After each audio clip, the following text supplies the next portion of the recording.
ஹாய்ங்க, இன்றைக்கி ஒரு ஈஸியான முட்டை குழம்பு ரெசிபி பார்க்கலாங்களா? ஃபஸ்ட்டு குழம்புக்கு மசாலா ரெடி பண்ணிடலாம். அதுக்கு ஒரு சட்டியில் ஸ்டார் அனீஸ், கல்பாசி, பட்டை, கிராம்பு, சீரகம் 1 டீஸ்பூன், சோம்பு 1 டேபிள் ஸ்பூன், மல்லி விதை 1 டேபிள் ஸ்பூன், 2 வரமிளகாய், சின்ன வெங்காயம், 5 பல் பூண்டு, ஒரு துண்டு இஞ்சி ஆட் பண்ணிக்கலாம்.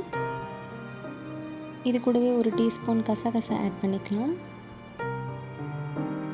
இப்போ கடைசியாக curry leaves 1 tablespoon oil add பண்ணிக்கலாம். இப்போ இது எண்ணெயில் நல்லா வதக்கிக்கலாம்.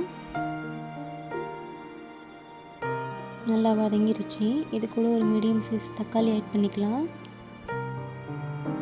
இப்போ தக்காளி நல்லா ஜூஸியாக வதங்கிருச்சுங்க. இது கூட 2 டேபிள் ஸ்பூன் தேங்காய் ஆட் பண்ணிக்கலாம். அவ்வளோதாங்க, நல்லா வதங்கிருச்சு. இதை நம்ம ஒரு ஜாருக்கு மாற்றிடலாம். இப்போ அதே சட்டியில் 1 டேபிள் ஸ்பூன் ஆயில் ஆட் பண்ணிக்கலாம். 1 டீஸ்பூன் கடுகு ஆட் பண்ணிக்கலாம். தேவையான அளவு சின்ன வெங்காயம் ஆட் பண்ணிக்கலாம். இது கூடயே கருவேப்பிலை ஆட் பண்ணிக்கலாம்.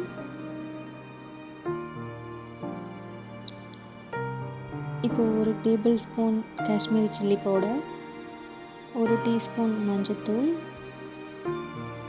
1 டேபிள் ஸ்பூன் குழம்பு மிளகாய் தூள் ஆட் பண்ணிக்கலாம்.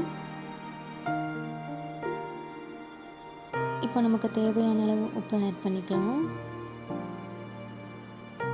இது நல்லா எண்ணெயில் வதக்கி எடுத்துக்கலாம்.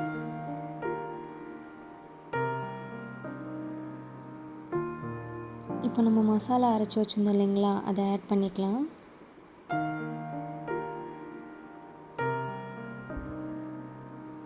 இதையும் நல்லா எண்ணெயில் நல்லா வதக்கி எடுத்துக்கலாம். எண்ணெய் தனியாக பிரிஞ்சு வர அளவுக்கு வதக்கிக்கலாம். இப்போ நமக்கு தேவையான அளவு தண்ணி சேர்த்துக்கலாம். குழம்பு கொதிக்கிட்டும் ஒரு 10 நிமிஷம் மூடி வச்சிடலாங்க.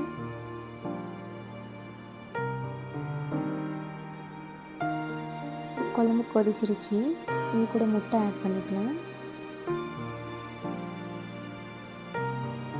மறுபடியும் ஒரு 10 நிமிஷம் மூடி வச்சிடலாங்க.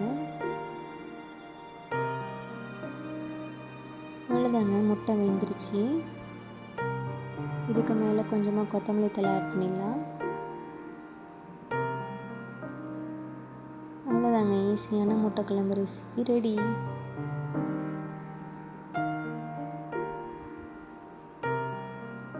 Subscribe for more videos.